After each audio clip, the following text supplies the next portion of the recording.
ఆటోల సమస్యలు మరి ప్రభుత్వం తీర్చిందా? 12,000 అన్నారు, అది అటే పోయింది. డీజిల్ ఆటోలు తీసేస్తారంట, గ్యాస్ బండ్లు డిస్ట్రిక్ట్ బండ్లు నడవద్దంట. మరి మేము ఎట్లా బతకాలి అసలు? నేను డిగ్రీ కంప్లీట్ చేసిన, నాకు ఏ జాబ్ లేదు.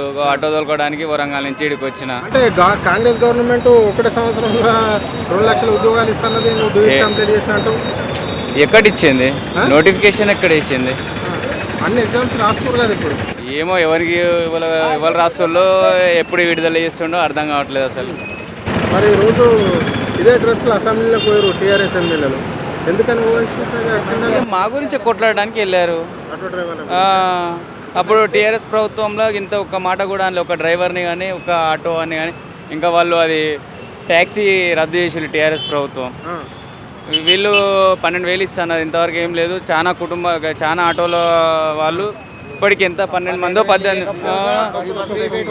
మందో ఒక 20 మంది దాకా చనిపోయారు. అది ఫ్రీ బస్ పెట్టడం వల్ల అట్లా ఒక దెబ్బ పడింది మాకు. ఇప్పుడు డీజిల్ ఆటోలు తీసేస్తా అంటారు. ఓన్లీ సిటీ పర్మిట్ ఆటోలు నడవాలంటే ఇక్కడ అన్న చెప్పండి అన్న, 12,000 రూపాయలు వచ్చినాయా? రాలేదు. ఎవరికి వచ్చినాయి? ఇంతవరకు ఎవరికి రాలేదు. ఎందుకు? ఏమో మన అడిగినందుకే డీజిల్ బస్సులన్నీ డీజిల్ బండ్లన్నీ తీసేయాలని మా మీద చేశాడు. రేవంత్ రెడ్డి సార్ 12,000 అడిగినందుకే డీజిల్ బండ్లు ఏమి ఉండద్దని మా మీద కక్ష కట్టినట్టు. మనం 12,000 ఇస్తాను, గవర్నమెంట్ ఇచ్చిందా? 12,000 ఇయ్యలే అన్న, ఇంకా ఇయ్యలే. మేము అడగంలేనా, మాకు అవసరం లేదు. కానీ మా ఆటో జోలికి మా డీజిల్ బండ్లు తీసేయాలి అది ఏం బాధ పెట్టద్దు. ముందే బస్సులు ఫ్రీ చేశారు. మా గిరాక్ ఆటికాటికే ఉంది. బస్సులు ఫ్రీ వల్ల గిరాక్ ఆటికాటికే ఉంది.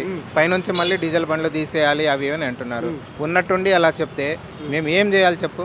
అది 1,00,000 2 లక్షల 4-5 లక్షలు బండి మళ్ళీ కొనాలంటే ఎక్కడి నుంచి తెచ్చుకోవాలి? మాకు ఇబ్బందే కదా. మరి అలా ఇబ్బంది పెడితే మేము యాటికి పోవాలి చెప్పు? 12,000 మన అడిగినందుకే మా మీద కక్ష కట్టిండా అని మేము అనుకుంటున్నాము. అదేనా, మాకేం ఇబ్బంది పెట్టద్దు. ముందే బస్సులు ఫ్రీ అయినాయి. బస్సులు ఫ్రీ వల్ల మా గిరాక్ లేదు. పైనుంచి మళ్ళీ డీజిల్ బండ్లు తీసేయాలంటే దీని గురించి కొంచెం ఆలోచించాలని మేము